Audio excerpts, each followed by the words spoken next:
മനുഷ്യനെ പുറത്താക്കിയ ശേഷം ജീവൻ്റെ വൃക്ഷത്തിങ്കിലേക്കുള്ള വഴി കാക്കാൻ ഏദൻ തോട്ടത്തിന് കിഴക്ക് അവിടുന്ന് കെരൂബുകളെ കാവൽ നിർത്തി.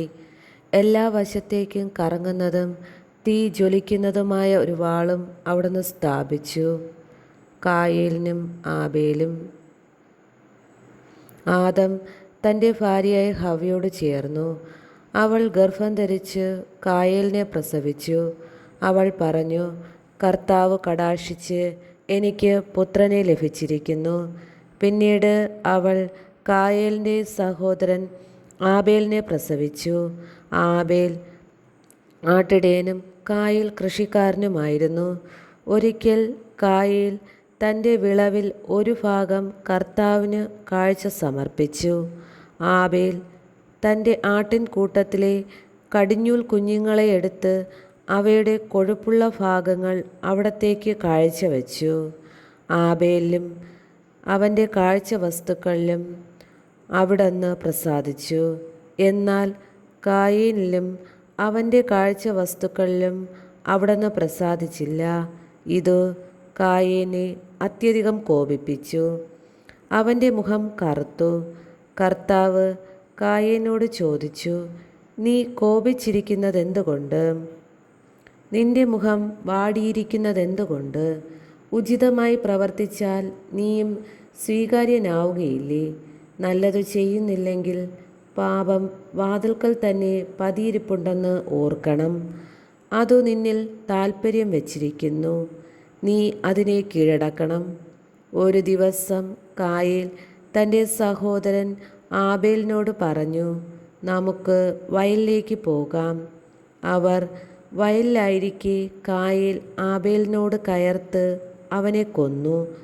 കർത്താവ് കായേനോട് ചോദിച്ചു, നിന്റെ സഹോദരൻ ആബേൽ എവിടെ?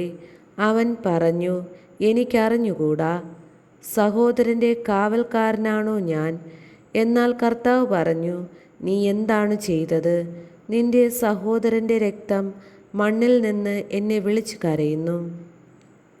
നിന്റെ കയ്യിൽ നിന്ന് നിന്റെ സഹോദരൻ്റെ രക്തം കുടിക്കാൻ വായി പിളർന്ന ഭൂമിയിൽ നീ ശപിക്കപ്പെട്ടവനായിരിക്കും.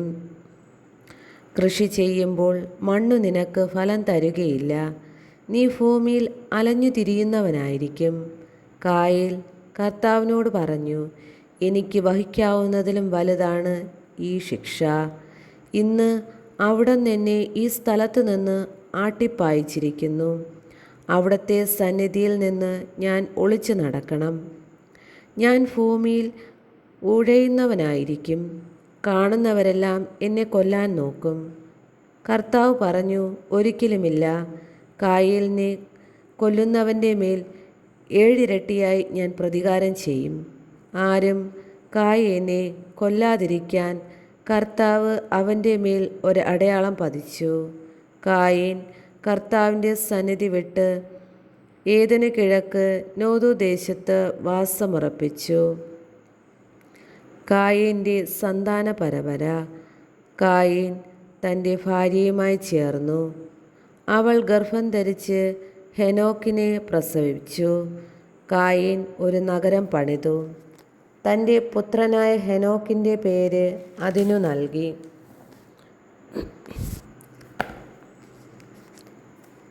ഹെനോക്കിന് ഈരാദും ഈരാദിന് മഹുയായേലും ജനിച്ചു. മഹുയായേലിന് മെഥൂശായേലും മെഥുശായേലിന് ലാമേക്കും ജനിച്ചു.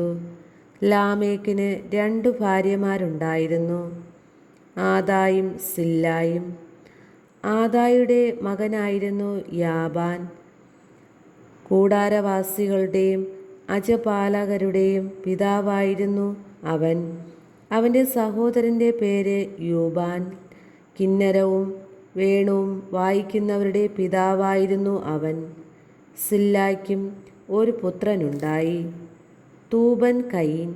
ചെമ്പ് പണിക്കാരുടെയും ഇരുമ്പ് പണിക്കാരുടെയും പിതാവായിരുന്നു അവൻ.